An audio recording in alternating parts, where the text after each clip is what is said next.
चरम तीर्थंकर शरमण भगवान महावीर स्वामी के चरणों में कोटि सा वंदन अभिवंदन। पूज्य गुरुदेव के पावन चरणों में असीम आस्था के साथ कोटि सा वंदन अभिवंदन।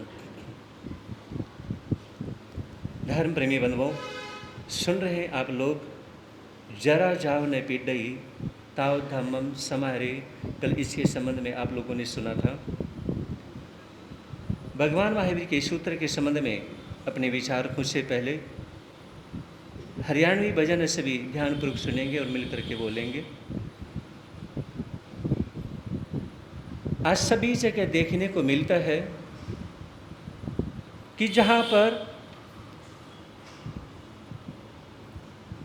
अमीर व्यक्ति आते हैं तो वहाँ पर यानी कि जो समाज के भाई हैं, अन्य सभी के हैं, तो उनसे जुड़ने का प्रयास करते हैं, आव भगत करने का प्रयास करते हैं।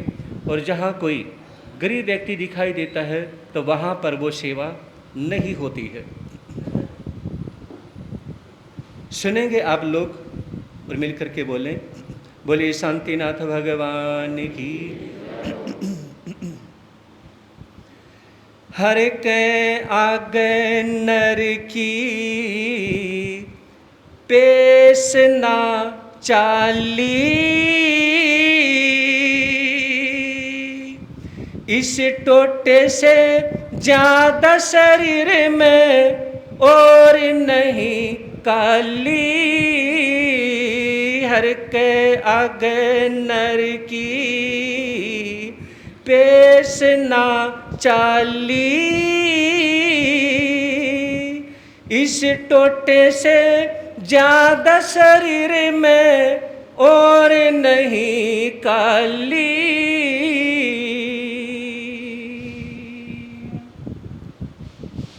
एक होता है स्वस्थ बुढ़ापा। हाँ जी, एक है स्वस्थ बुढ़ापा और दूसरा है सक्रिय बुढ़ापा। ध्यान दीजिएगा, एक है स्वस्थ बुढ़ापा और दूसरा सक्रिय बुढ़ापा और तीसरा है सुरक्षित बुढ़ापा। जो बुजुर्ग श्रावक हैं और बुजुर्ग माताएं हैं, एक बार देख लेना आपके पास बुढ़ापा कौन सा है। फिर ये भी देख लेना कि इनमें से आपको कौन सा बुढ़ापा अच्छा लगता है। विचार कर लेना, भजन सुने और उसके बारे में विचार करेंगे। किसी के पास ज्ञान का बुढ़ापा होता है, ज्ञान से बाहरी कहा जाता है, और किसी के पास उम्र का बुढ़ापा होता है, और किसी के पास गरीबी का, परेशानियों का बुढ़ापा होता है। बहुत से व्यक्ति, एक व्यक्ति माला बना करके यानी कि बेच करके जिन्होंने परिवार को आगे बढ़ाया अपने स्थानकवासी जैन परिवार में, तो माला के बड़े भारी भारी बैग जब उन्होंने ढोए तो टेलर ने जब एक बार उनसे पूछा, वो अपनी शर्ट सिलवाने लगे, कहा कि आपकी शर्ट में सिल ही नहीं पा रहा हूँ। क्यों? क्योंकि आपके कंधे लिमिट से ज़्यादा नीचे झुक गए हैं, ऐसे कंधे तो झुकते नहीं। तो भाई कहने लगा, जिम्मेवारी में कंधे ऐसे ही झुक जाते हैं, क्योंकि इन कंधों से मैंने बहुत भारी भारी बैग उठाए हैं। तो किसी के पास गरीबी का बुढ़ापा है, किसी के पास कैसा है, एक बार देख लेना कि आपके पास कौन सा बुढ़ापा है। टोटे आले मानस का चाल चारा नहीं, भीड़ पड़ी में देख लिया कोई सगा मित्र प्यारा नहीं। टोटे आले मानस ने मिले उधारा नहीं, कितना कर ले काम टूट के चले गुजारा नहीं। किते आजा तने खान ने, किते आजा तने खान ने, बैठ के ठाली, इस टोटे से ज्यादा शरीर में और नहीं काली।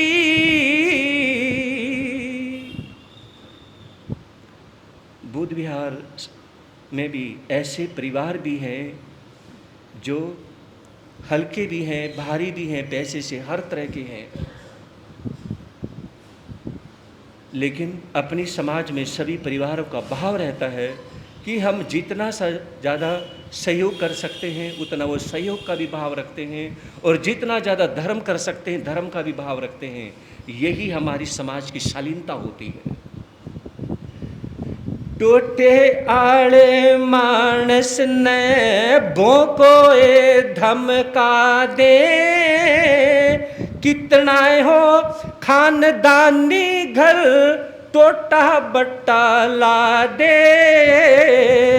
इस टोटे के जात नहीं टोटा नीच कवा दे। दो भाइयों में बैठा हो तो टोटा हाथ पकड़ के ठा दे। टोटे के मैं घर आली नो बोली, टोटे के मैं घर आली नो बोली, मैं तेरे रंजने खाली। इस टोटे से ज्यादा शरीर में और नहीं काली। हर के अग नर की पेश ना चाली। इस टोटे से ज्यादा शरीर में और नहीं काली। टोटे के मैं गहन धर दिया लड़का सेठ ने, लेकर रकम चाल पड़ा इस ईश्वर के ढेठ ने। कदे सदा बरत ला रखे थे आज दुभर पेट ने। कर टोटा बाकी छोड़े कोन्या जो आजा पेट में।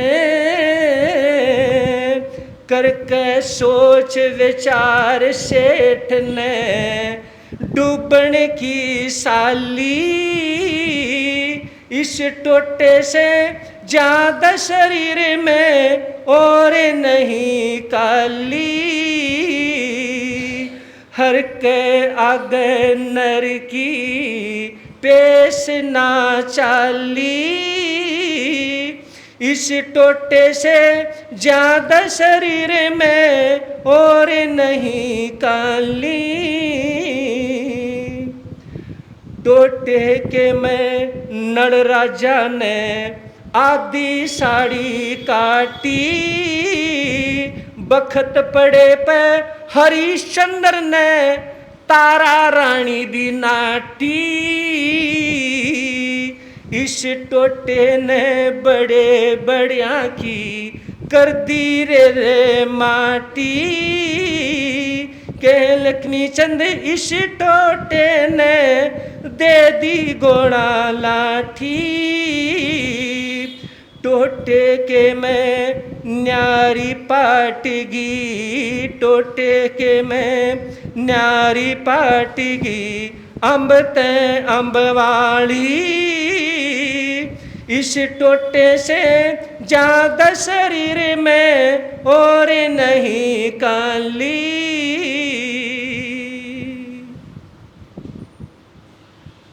ये अक्सर देखने में आता है, अगर किसी का हाथ बहुत ज़्यादा टाइट हो ना, उसे मीटिंग में नहीं बैठने दिया जाता है, उसे मीटिंग से भी उठा दिया जाता है, उसे बोलने का हक नहीं दिया जाता है कि आपको बोलने का हक नहीं है।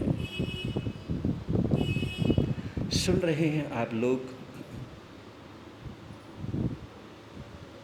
जरा जाव न पिडई ताव धम्मम समय रे। जब तक इस शरीर में बुढ़ापा नहीं आता है तब तक धर्म की आराधना कर लेना चाहिए। हम झील में ठहरे हुए थे और उसमें जैसे ही तीसरी मंजिल पे एक बुजुर्ग लाठी का सहारा लेकर के जब चढ़े, अपने समाज के सुश्रावक, बड़े ही धर्म ध्यान करने वाले, काफ़ी बुजुर्ग लग रहे थे। मैंने उससे पूछा कि बाबा जी आपकी एज कितनी है? कहा कि मेरी एज 94 की एज हो गई। 94 की एज में वो ऊपर चढ़ के आने का कि नहीं, हमारे क्षेत्र में संत आए हैं, हमें जाना चाहिए। ये विचार करके पहुँचे, कहने लगे कि महाराज जी मेरी 94 की एज है, मेरे पिताजी 90 एज के होकर के उन्होंने शरीर छोड़ा था और मेरे दादाजी ने 105 साल की उम्र में एज छोड़ा था। जब वो जैन श्रावक ये बता रहे थे, कहा कि मैं तो इसलिए बूढ़ा हो गया क्योंकि मुझे रोज़ जो है 1.5-2 किलो दूध नहीं मिलता, वो मिल जाए तो मैं बूढ़ा ही नहीं होता। कहने का तात्पर्य, जो बुजुर्ग हैं यानी कि वो इतनी हिम्मत रखते हैं धर्म ध्यान करने की, ये तो एक क्या है, जैसे भी उन्होंने अपने मजाक में बोल दिया। कहने का तात्पर्य, जहाँ श्रद्धा होती है, बड़ी एज में भी वो धर्म ध्यान करने का भाव रखते हैं। सुना था कि 5G नेटवर्क में पहला है प्रभु जी, हमारे परमात्मा है। परमात्मा से बढ़कर के इस संसार में कोई नहीं होता है, क्योंकि अगर चाहे अन्य भी जो भाई हैं, गीता नहीं होती, रामचरितमानस नहीं होता, शिव पुराण नहीं होता, 4 वेद नहीं होते, तो उन्हें भी पढ़ने का मौका नहीं मिलता और धर्म को आगे बढ़ाने का किसी तरह के सुअवसर प्राप्त नहीं होता। इसी तरह से हमारे यहाँ पर यानी कि 32 शास्त्र भगवान महावीर की जिनवाणी नहीं होती, ये शास्त्र नहीं होते, तो इनको यानी कि पढ़ने का अवसर प्राप्त नहीं होता, न साधु साध्वी होते और न ये चातुर्मास की व्यवस्था नहीं होती। ये चातुर्मास की व्यवस्था इसलिए है क्योंकि हमारे परमात्मा, हमारे भगवान महावीर 24वें तीर्थंकर, उनकी जो जिनवाणी है, उनके द्वारा जो बोले गए जो शब्द हैं, वो शास्त्रों के माध्यम से सुने और सुनाए जाते हैं। तो चातुर्मास की जो व्यवस्था है वो सुचारू रूप से चलती है और पढ़ने सुनने का मौका मिलता है। दूसरा सुना था गुरुजी, यानी कि देखिए जो संत हैं धर्म की आराधना करते हैं। महादेवनी महासाहब के मुखारविंद से भी आपने संतों के बारे में सुना। तो जो संत हैं यानी कि धर्म करते हैं, करवाते हैं। हमारी स्थानकवासी समाज में अगर साधु साध्वी प्रयास ना करें तो यहाँ पर सब कुछ जीरो है। हाँ जी, अगर हमारी स्थानकवासी समाज में साधु साध्वी प्रयास ना करें, चाहे कि आपने कोई धार्मिक प्रॉपर्टी बनाई है, कुछ भी किया है, अगर साधु साध्वी की प्रेरणा नहीं तो स्थानकवासी समाज में कुछ हो भी नहीं सकता है। चाहे कोई हॉस्पिटल बने, चाहे कुछ भी बने, जो भी चीज़ें बनी हैं, अगर बिना साधु साध्वी की प्रेरणा के शायद पूरे भारत में स्थानकवासी समाज में कोई छोटी मोटी का चीज़ बन जाए तो बन जाए, ना तो डिस्पेंसरी भी नहीं बन सकती। समझ रहे ना? पूरे उत्तर भारत की मैं बात बता रहा हूँ। हो सकता कोई एक आधी प्रॉपर्टी बन जाए, ना तो स्थानकवासी समाज में नहीं बनने वाला जी। अगर साधु साध्वी चाहे वह किसी की भी प्रेरणा से हो, लेकिन प्रेरणा ना हो तो यहाँ तो ठन ठन गोपाल है। दिगंबर यानी कि दिगंबर समाज में, वहाँ पर समाज यानी कि प्रयास करती है और विशेष प्रयास करके मंदिर जो बनाते हैं, हजारों करोड़ के हैं, मंदिर में लगा दिए जाते हैं और एक से एक यानी कि जो ऐतिहासिक धरोहर के रूप में वो मंदिर बन जाते हैं। संतों की भी वहाँ प्रेरणा रहती है, लेकिन वहाँ पर क्या है, समाज भी विशेष प्रकार से आगे बढ़ चल करके ये विचार करती है कि हमारा धर्म जब तक रहेगा, अगर कोई धर्म स्थान नहीं है तो समाज की पहचान धर्म स्थान से होती है, तो उसमें वो विशेष प्रकार से करने का प्रयास करते हैं। आगे आता है यानी कि पिताजी। नेटवर्क में देखिए, आपके और या हमारे जो पिताजी हैं, छोटी उम्र में हम सभी को लेकर के क्या है, धर्म स्थान में वो पहुँचे। अगर आपके पिताजी धर्म स्थान में आप लोगों को लेके पहुंचते रहे तो आज क्या है, आप लोगों की धर्म भावनाएं हैं। चाहे किसी के बच्चे की भावना है, जो यहाँ पर बच्चों में जो विशेष जो लगन है, बच्चे आगे आ रहे हैं, चाहे कोई स्पीच देता है, पोइम देता है, अगर उनके परिवार में माता पिता की, पेरेंट्स की अगर श्रद्धा भावना नहीं, तो उस घर के बच्चों को भी आगे लाना बहुत मुश्किल होता है। धर्म प्रेमी बंधुओं, ये कहा जाता है कि पिताजी के बलबूते पर शौक तो माँ बाप की कमाई से ही पूरे होते हैं। शौक किससे पूरे होते हैं? किसी ने खुद कमाना शुरू किया हो, खुद खाना शुरू किया हो, ना तो वो शादी होने के बाद खा पाते हैं और ना अपने शौक पूरे कर पाते हैं। शौक पूरे तो माँ बाप की कमाई से, जब बच्चे पढ़ते हैं, चाहे वो स्कूल में पढ़ें, चाहे वो कॉलेज में पढ़ें, माँ बाप की कमाई से बच्चों के शौक पूरे होते हैं। जब खुद कमाना शुरू करते हैं, पिताजी महीने में 50,000 कमाते हैं, तो भी बच्चों के शौक पूरे होते हैं। और खुद आगे बढ़ कर के जब वो महीने में 2 लाख कमाना शुरू करते हैं, तो भी शौक पूरे नहीं हो पाते हैं।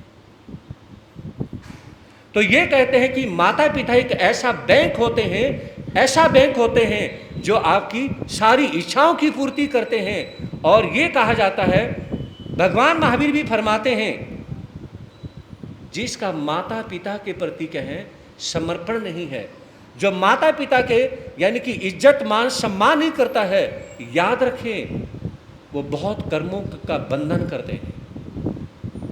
तो माता पिता के प्रति सबसे पहले यानी कि सम्मान करने का भाव रखें। एक बच्चे को मैंने कहा, 12th क्लास में वो बच्चा पढ़ता है, मैंने उसको कहा कि आप कहें पढ़ाई में ध्यान दें। उसके माता पिता कहने लगे कि महाराज जी इसका पढ़ाई में ध्यान नहीं, इसका खेल में यानी कि फ़ोन और गैजेट में इसका ध्यान रहता है। तो उस बच्चे ने उसी समय कहें फ़ोन अपने मम्मी पापा को देते हुए कहा कि मैं चाहे शादी भी हो जाएगी तो भी मैं फ़ोन को यूज नहीं करूँगा, बस आप अपना आशीर्वाद मेरे से दूर ना करना। मुझे सबसे पहले अपने माँ बाप चाहिए, मम्मी पापा चाहिए, मुझे दुनिया की किसी चीज़ से प्यार नहीं। अगर मेरा जुनून है तो सिर्फ मेरे माता पिता हैं, मेरा कोई शौक़ है तो मेरे मम्मी पापा हैं। और आज से मैं इस गैजेट को छोड़ता हूँ। और उसने उसी समय फ़ोन को छोड़ दिया। और कॉलेज में आने के बाद में 3 साल हो गए, उस बच्चे ने फ़ोन को हाथ नहीं लगाया। कहा कि अपने मम्मी पापा को कहा, आप देंगे अच्छा समझो तो देना, अगर बुरा समझो तो मुझे मत देना, मुझे मम्मी पापा चाहिए ना कि मुझे फ़ोन। बच्चे सुन रहे होंगे ना। कहा कि मुझे अपने पेरेंट्स से प्यार है और पेरेंट्स से मैं कोई समझौता नहीं करता, ना दोस्त, मुझे दोस्तों से प्यार है। और जो बच्चे हैं, आपकी लैंग्वेज में आज कौन सा डे है? बच्चों को ना पता हो ऐसा हो ही नहीं सकता। हाँ जी, हमारा हर चीज़ की तरफ ध्यान रहता है, ऐसा ये मत सोचना। बच्चों की लैंग्वेज में आज कौन सा दिन है? बाकी जो बुजुर्ग है ना, ये बच्चों से भी स्मार्ट है। हाँ जी, जो बुजुर्ग है ना, जिन्होंने यानी कि थोड़ी बहुत उंगली चलानी आ गई है, थोड़ा बहुत पता चल गया, ईमानदारी से जो थोड़े बहुत पढ़े लिखे हैं और जो समझ सकते हैं, ये आज के बच्चों से थोड़ा सा ज़्यादा एडवांस स्मार्ट हैं। इनके हर तरह के अकाउंट सोशल मीडिया पे हैं, ऐसा नहीं है कि नहीं है। तो सभी कहें, सभी हैं, सिर्फ इतना ही है कि कोई किसी तरह से हमारा यानी कि हरियाणा में कोई ऐसा सिटी नहीं, कोई ऐसी मंडी नहीं जहां नहीं गए हों। और हरियाणा ने मिनिमम 150 गांव में विचरण कर चुके हैं। हरियाणा के 150 गांव में विचरण कर चुके हैं और जितने सिटी हैं, जितनी मंडियां हैं, उनमें जा चुके हैं। पूरी दिल्ली में 130 लगभग की कॉलोनियों में जा चुके हैं। और यूपी, उत्तराखंड, जम्मू यानी कि और इधर एमपी, राजस्थान, काफ़ी एरिया में इतना विचरण कर चुके हैं। तो मैं कहना चाहूँगा कि विचार करिए कि आज यानी कि बच्चों की लैंग्वेज में और सभी की लैंग्वेज में आज क्या है? फ्रेंडशिप डे है। और इसके बारे में मैं कहना चाहूँगा विशेष प्रकार से, इसके बारे में भी मेरा कहने का भाव है। आगे आता है माता जी। आज तक के इतिहास में भगवान महावीर से ज़्यादा कोई अपनी माँ के प्रति समर्पित नहीं हुआ। बोलोगे कुछ, कभी तो बोल लिया करो। आज तक के इतिहास में सुनेंगे ध्यान से, कोई कुछ भी कहे, किसी का भी नाम ले, किसी भी महापुरुष का नाम ले, लेकिन आज तक के इतिहास में मैं कहना चाहूँगा भगवान महावीर से ज़्यादा कोई अपने माता पिता के प्रति समर्पित नहीं हुआ, चाहे कोई किसी का भी नाम ले सकता है। अब आप कहेंगे कि कैसे? क्योंकि भगवान महावीर तो अपने माता पिता के प्रति माँ के गर्भ में ही हो गए थे। हाँ जी, माँ के कोई भी अगर आपको कहता है कि ये भगवान, ये महापुरुष अपने माता पिता के प्रति समर्पित हुए हैं, अरे भाई वो जन्म लेने के बाद समर्पित हुए होंगे। मेरे महावीर जन्म लेने के बाद नहीं, माँ के गर्भ में माता पिता के प्रति समर्पित हुए हैं। जो भी जैन भाई यहाँ पर बैठे हुए मेरी बात को ध्यान से सुने, आप इस बात को बोला करो। जो आपकी चुप्पी है ना, ये आपकी चुप्पी है, ये हमारे जैन धर्म को पीछा धकेल रही है। समझ आ रही मेरी बात? जहां पर अन्य कहीं पर चौराहे पर कहीं पर जो तुम्हें बाहर, मैं यहां की बात नहीं कर रहा हूं, जहां पे कहीं मौके बोलने का मौका मिलता है आप सिर्फ मुंह बनाते हैं और वहां से चलते बनते हैं। आप कभी ये नहीं बोलते हमारे महावीर ने ये किया, हमारे महावीर ने ये किया, हमारे तीर्थंकर हैं, हमारे शास्त्रों में ऐसा लिखा है, हमारे क्या है ऐसा है, हमारे संत ऐसे हैं। यानी कि आप भी जब ऐसे अपने धर्म की यानी कि प्रभावना करेंगे तो उसमें ये आगे क्यों नहीं बढ़ेगा? बोलते क्यों नहीं? जब आप ये कहेंगे कि हमारे भगवान महावीर के हैं, माँ के घर में माता के प्रति इतने समर्पित हुए कि मेरी माँ को दुख हो रहा है इसलिए मैं अपने हाथ पैरों को समेट लूं। समझ आ रही बात? आज तक किस महापुरुष ने सोचा? आता है किसी शास्त्र में? किसी भी शास्त्र में आता हो, आप नाम ले, नाम लेने की जरूरत नहीं है, किसी भी शास्त्र में नहीं आता कि जिसने अपनी माँ के प्रति सोचा हो कि मैं क्या करूं, मेरी माँ को दुख हो रहा है और माँ के गर्भ में अपने हाथ पैरों को समेटा हो, या माँ के प्रति, माँ के गर्भ में उसके प्रति प्रेम की भावना जागी हो, समर्पण की भावना जागी हो, उसके प्रति श्रद्धा की भावना जागी हो। किसी के मन में नहीं आया सर। ये मैं आपको सभी शास्त्रों की बात बता रहा हूं, किसी भी शास्त्र में ऐसा नहीं है, किसी भी महापुरुष ने ऐसा नहीं किया। सिर्फ एक ही महापुरुष हैं, कौन? भगवान महावीर। अरे आपका सीना तो गर्व से चौड़ा हो जाना चाहिए, गर्व होना चाहिए आपको अपने भगवान महावीर के ऊपर कि ऐसे परमात्मा हुए हैं जो आज तक सिर्फ सिंगल भगवान, जो माँ के गर्भ में माँ के प्रति समर्पित हुए। तो यानी कि चौथा मेरा नेटवर्क है माता जी, है ना, अपनी माँ के प्रति इतने समर्पित। और ठाणाक सूत्र सुनिए ध्यान से, ठाणाक सूत्र के माध्यम से भगवान महावीर फरमाते हैं कि एक बेटा बेटी अपनी यानी कि चमड़ी उतार करके उसी के कहने जूते भी माता पिता को पहना दे तो 7 जन्मों तक कर्ज नहीं उतार सकते। कौन से धोखे में आप लोग? माता पिता का कर्ज नहीं उतार सकते। अगर माता पिता का कर्ज उतारना है तो वो माता पिता का कर्ज उतार सकते हैं। जैसे आपके माता पिता कहें कि हम स्थानक में जाना चाहते हैं तो उन्हें लेकर के आए। मैं बताना चाहूँगा आप सभी को, 2009 का चातुर्मास उकलाना मंडी हिसार डिस्ट्रिक्ट, मेरे आराध्य गुरुदेव श्री पेंद्री महाराज साहब जो हमारे गुरु हमारे भगवान हैं, हम सभी संतों का वहाँ पर चातुर्मास था। 2 भाई जिसके पिताजी चल नहीं पाते थे, वो खड़े भी नहीं हो पाते थे, अपने पिताजी को वहाँ से गाड़ी में बिठा के स्थानक में लेके आते और नीचे स्थानक में क्योंकि लिफ्ट नहीं थी, दोनों भाई यानी कि देखिए हाथों में लेकर के और जिन्ने चढ़ करके जिन्नों में से अपने पिताजी को बिठा करके अपने ऊपर बिठा के लेके आते थे। एक दिन की बात नहीं है जी, 4 महीने। उसके 2-3 बेटे थे, अपने हाथों पे अपने पिताजी को उठा करके उसके पिताजी ने कहा कि बेटा मेरी सिर्फ एक भावना है कि मैं रोज प्रवचन में जाऊं। तो उनकी माता तो चल लेती थी, जब पिताजी ने ये कहा तो बेटे हाथ जोड़ के खड़े हो गए, पिताजी छोटा दिल मत करना, अगर आप डेली प्रवचन में जाना चाहते हो ना, हम आपको लेके जाएंगे, चाहे हम अपने हाथों पे लेके जाएं, कंधों पे लेके जाएं, हम अपने पिताजी को प्रवचन सभा में लेके जाएंगे। और डेली उनके 3 बेटे हाथों में उठा करके और 4 महीने तक कहाँ लेके आए? स्थानक में लेके आए। उकलाना मंडी 2009 की बात मैं बता रहा हूँ, विचार करिए। ऐसा नहीं है कि हमारी समाज के अंदर जो युवा जनरेशन है ये अपने माँ बाप के प्रति समर्पित नहीं है, एक से एक समर्पित है। और जहाँ पर ये जो पीछे 20 लाइन में जो बेटी है, जितने भी युवा बैठे हुए पीछे, ये अपने माता पिता के प्रति बहुत समर्पित है। ये जहाँ हमारे क्या हैं जो बैठे हुए हैं और तपस्या में भी यहाँ पर जो लीन है, यहाँ के जो बुद्ध विहार के जो युवा है ना, ये अपने माता पिता के प्रति समर्पित हैं। मैं इन युवा शक्ति को कहना चाहूँगा, साधुवाद है तुम्हें जो अपने माता के प्रति इतने समर्पित हो, जो बैठे हुए 3-4 युवा बैठे हुए हैं। तो धर्म प्रेमी बंधुओं, ये एक बहुत बड़ी बात है। माता जी जो अपने माता पिता के प्रति समर्पित होते हैं, इसलिए ये याद रखें, श्रवण कुमार अमर हो गए। माता पिता ने कहा कि हम तीर्थों की यात्रा करना चाहते हैं। श्रवण कुमार किसी गुरु के पास नहीं गए, कभी सुन रहे हो ना, कभी धर्म स्थान में नहीं गए। एक ही गुरु था, यानी कि एक ही धर्म स्थान, मेरे माता पिता मेरे गुरु हैं और मेरा जो धर्म स्थान है वो माता पिता के चरणों में मेरा स्थान है। सिर्फ यही उनका भाव था कि जो माता पिता के प्रति इतने समर्पित हुए, इतने समर्पित हुए, क्या कितने, कि वो हमेशा के लिए अमर हो गए।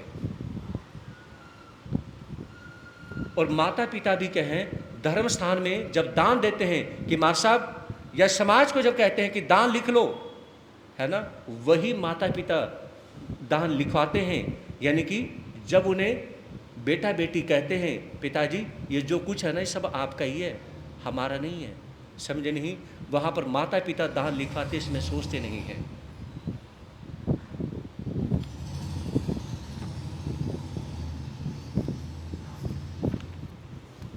सुनिए ध्यान से,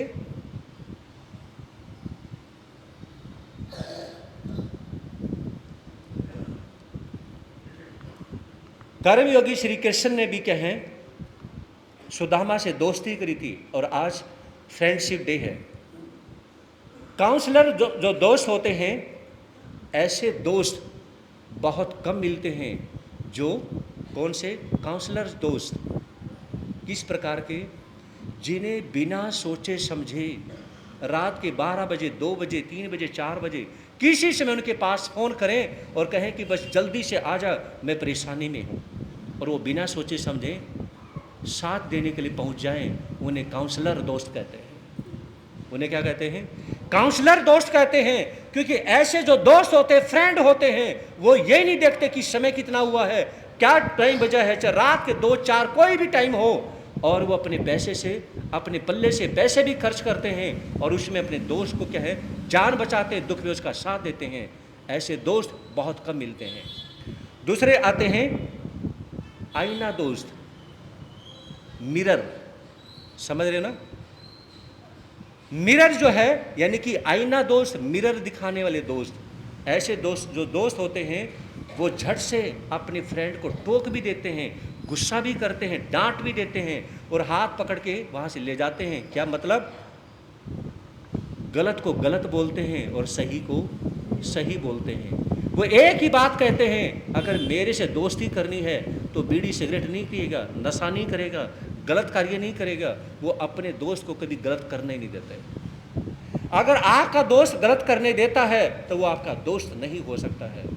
तो शॉर्ट में मैं कहना चाहूँगा कि ऐसे जो मिरर फ्रेंड है, ध्यान दें सभी, जो मिरर फ्रेंड हैं, आईना के जो दोस्त हैं, वो कभी अपने दोस्त को गलत कर नहीं देते। जैसे मिरर क्या करता है, आपके चेहरे को दिखाता है, ऐसे जो दोस्त होता है वो अपने दोस्त की गलती को देखता है और उससे गलत नहीं करने देता है। तीसरा आता है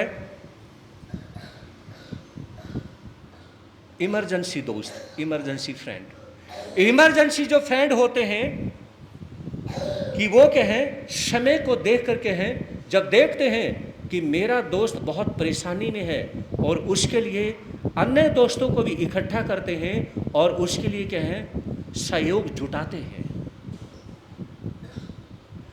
और जब दोस्त ये विचार करता है क्या कि इमरजेंसी में है और इमरजेंसी में अगर किसी के पास फ़ोन करना चाहिए तो फलाने दोस्त के पास करना चाहिए, क्योंकि वो कभी विचार नहीं करेगा। तो मैं कहना चाहूँगा, जब समाज के अंदर भी ऐसे भाई जो होते हैं, ऐसे परिवार होते हैं, आप भी आगे आने की कोशिश करें कि अगर कोई भी ऐसा है, किसी के दुख में आप काम आ सकते हैं कि इमरजेंसी में कोई मेरे पास फ़ोन करेगा तो मैं बिना किसी को शेयर किए उसके पास पहुंचूंगा कि बोलो क्या मेरे लायक क्या सेवा है। आगे आता है कि यादों वाला दोस्त।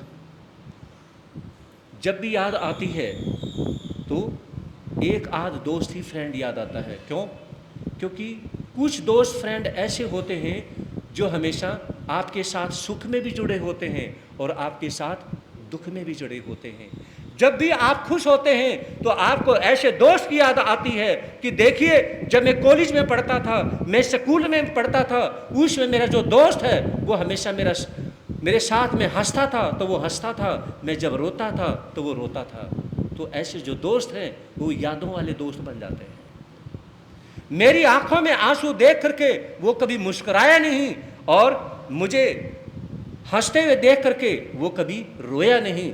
मतलब वो मेरे सुख में सुखी होता है और मेरे दुख में दुखी होता है। ऐसे जो दोस्त हैं वो यादों वाले दोस्त बन जाते हैं। और आगे आता है रेड फ्लैग दोस्त। रेड फ्लैग वो दोस्त होते हैं, कौन से दोस्त होते हैं? जिन्हें आपकी ज़रूरत नहीं होती, सिर्फ आपकी मदद की ज़रूरत होती है। आपसे कोई लेना देना नहीं होता, उन्हें लेना देना किससे होता है? आपकी हेल्प से लेना देना होता है। आप हेल्प कर सकते हैं तो आपसे बोलेंगे, आपसे बात करेंगे। अगर आपसे हेल्प नहीं मिलेगी तो आपसे बात नहीं करेंगे। ऐसे जो दोस्त हैं वो रेड फ्लैग फ्रेंड होते हैं। और रेड फ्लैग जो दोस्त होते हैं उन्हें आप छोड़ दें, क्योंकि जो आपसे प्यार नहीं, सिर्फ आपकी हेल्प, आपके पैसे से, आपकी और कोई जो ज़रूरत आपसे जो पूरी होती है उससे प्यार करते हैं, तो ऐसे दोस्तों से प्यार करने की कोशिश ना करें।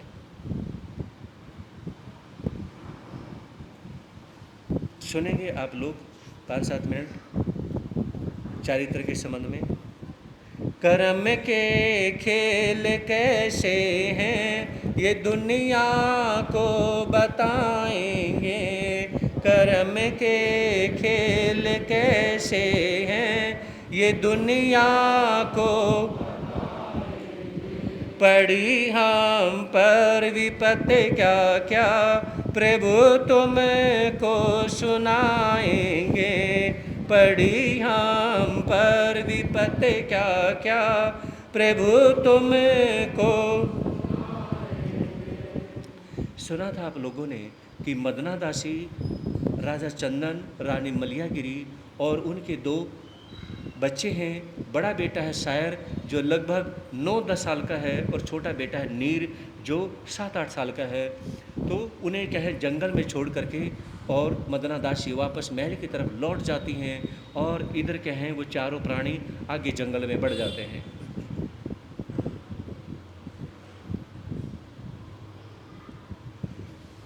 कभी किसी के जीवन के दिन नहीं एक से जाते हैं, 3 अवस्थाएं दिन कर भी एक दिवस में पाते हैं।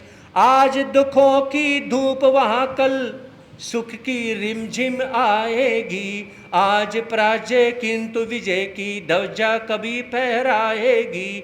दासी के वचनों से नृप की कुछ दुर्बलता दूर हुई।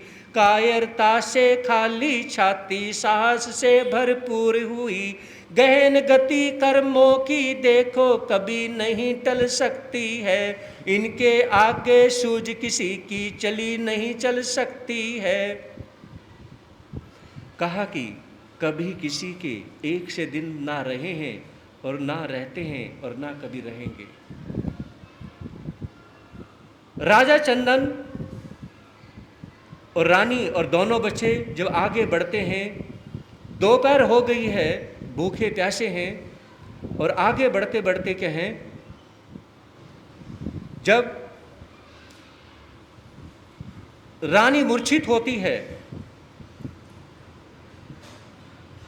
तो राजा चंदन किसी तरह से पानी की व्यवस्था कर करके उन्हें पानी पिलाते हैं, चेहरे पर मुंह पर छींटे देते हैं। और रानी जब जागृत होती है तो राजा चंदन कहने लगे कि रानी, हिम्मत हारने से काम नहीं चलेगा, हिम्मत करो। और उसमें दोनों एक एक बच्चे का हाथ पकड़ते हैं और आगे बढ़ते हैं।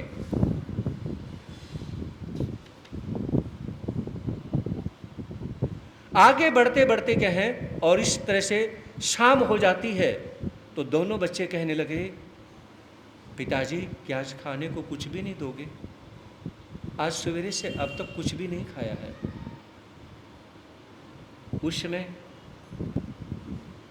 राजा चंदन और रानी मलियागिरी दोनों पति पत्नी क्या हैं, मुंह फेर करके रोने लग जाते हैं, क्योंकि माता पिता जब खुद भूखे रहें उन्हें रोना नहीं आता, लेकिन जब बच्चे भूखे होते हैं ना तो उन्हें रोना आ जाता है।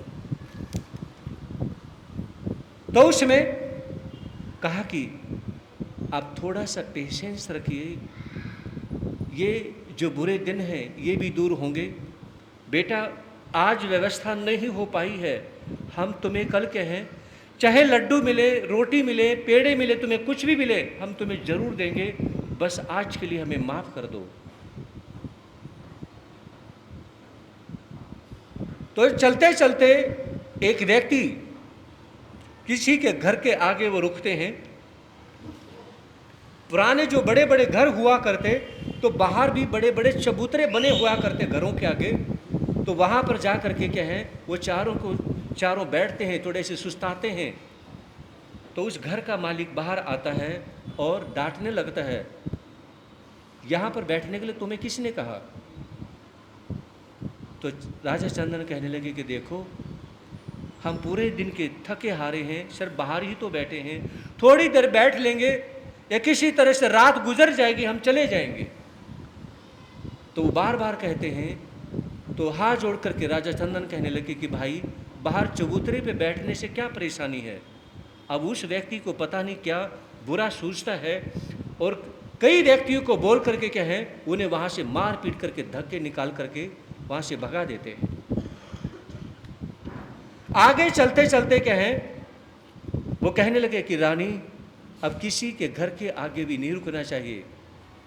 तो रानी मलियागिरी कहने लगी, पतिदेव हमने तो कभी किसी का बुरा नहीं किया ना। राजा चंदन कहने लगे, ये पूछने की बात है, ना तो आपने बुरा किया और ना मैंने बुरा किया, फिर ये हमारे साथ बुरा क्यों है? तो राजा चंदन कहने लगे, सुनो, इस जन्म में तो बुरा नहीं किया, पिछले जन्मों में तो किया होगा।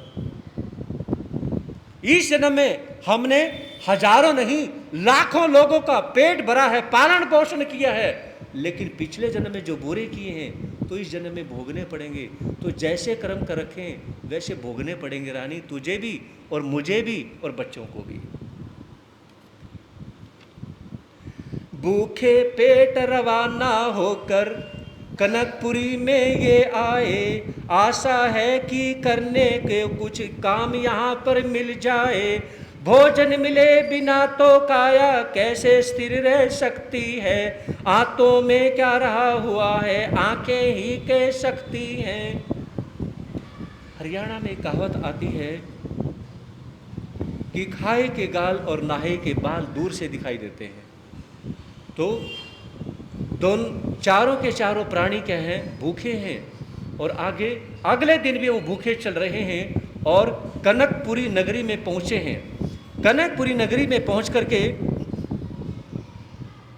रानी कहने लगी कि देखो दोनों बच्चे भूखे हैं, हम थोड़ी सी यहाँ पर मेहनत करते हैं और मेहनत करके क्या है कुछ कमाते हैं, मजदूरी करके किसी तरह से अपने बच्चों का भी पेट भरते हैं और अपना भी पेट भरते हैं। बैठो आप यहीं पर देखो मैं नगरी में जाती हूँ, अभी अभी तो बच्चों के हित भीख मांग कर लाती हूँ। भीख मांगने चली शहर में सजा हुआ बाजार भला, किंतु किसी को बिना याचना किए नहीं कुछ भी न मिला। जिसने कभी न मांगा हो तो उसे मांगना मुश्किल है, कैसे मांगूं किनसे मांगूं क्या मांगूं दिल बुज़दिल है। तो उसमें क्या है, रानी क्या है राजा को कहने लगी अपने पति को क्योंकि राजा चंदन कहने लगे कि मैं मजदूरी करने के लिए जाता हूँ, और मलियागिरी कहने लगी मैं ऐसा करती हूँ कि बच्चों को भूखे नहीं देखा जाता है, कहीं से किसी तरह से मांग कर ही लेके आती हूँ। अब वो मांगने के लिए जैसे ही निकलती है, कोई जल्दी से नहीं देता है। एक यहाँ पर शेठ जी की यहाँ पर बेटी की शादी थी, तो मलियागिरी ने विचार किया कि अच्छा मौका है और मुझे कहें यहाँ पर जाना चाहिए। तो वहाँ पर रानी मलियागिरी जाकर जब मांगती है तो शेठ जी ने अपने नौकर को आवाज़ दी कि एक काम करो, पता नहीं कितनी परेशानी में जो मेरी बेटी जैसी है ये आई हैं, ऐसा करो एक बड़ी सी थाली लड्डुओं की भर के क्या है इसको दे दो। तो बड़ी सी थाली जो है ना लड्डुओं की भर के जो वो देने लगे, तो उसमें क्या है वो जो नौकर लड्डू दे रहा था, तो शेठ जी कहने लगे थाली भी दे दो, ये ऐसे कैसे लेके जाएगी, थाली समेत ही दे दो। दरिया दिली शेठ जी ने दिखाई, और वो बहन क्या है मलियागिरी अपने सिर के ऊपर ऐसे थाली लड्डुओं के लेके जा रही थी। गरुड़ पक्षी आता है और झपट्टा मारता है, वो थाली नीचे गिरती है। जो आसपास जो कुत्ते थे वो लड्डुओं को खाने लग जाते हैं। सोचने लगी कि जब किस्मत में कोई चीज़ नहीं होती ना, वो हाथ में आके भी निकल जाती है। उन्होंने विचार किया कि जो श्रेष्ठी लड्डुओं के साथ में पीतल की थाली दे सकता है ना, जिसका इतना बड़ा दरिया दिल है, अगर मैं दोबारा से मांगने जाऊंगी ना तो वो मना नहीं करेंगे। इस उम्मीद के साथ दोबारा से चली गई। दोबारा से जाने के बाद में जैसे ही दोबारा से लड्डू मांगे तो शेठ जी का पारा साथ में आसमान पे चढ़ गया और यहाँ तक गाली गलौज करने लगे। तो उसमें मलियागिरी कहने लगे आपने थोड़ी देर पहले मुझे बेटी बोला था, क्या कोई बेटी को बाप के समान कोई गालियां देता है? तो शेठ जी कहने लगे तेरे मन में लालच भरा हुआ है। एक थाली जिसमें लगभग 20-50 लड्डू मैंने दिए थे, अरे लड्डुओं की लालच में दोबारा से मांगने के लिए आ गई। उसने कहा कि नहीं शेठ जी, गरुड़ पक्षी के द्वारा झपट्टा मारने से वो सारे लड्डू नीचे गिर गए और कुत्ते यानी कि खाने लगे। मैंने सोचा कि जिसकी इतनी भावना है मैं दोबारा से मांग लूँ, लेकिन मुझे नहीं पता था कि तुम्हारी ऐसी भावना है।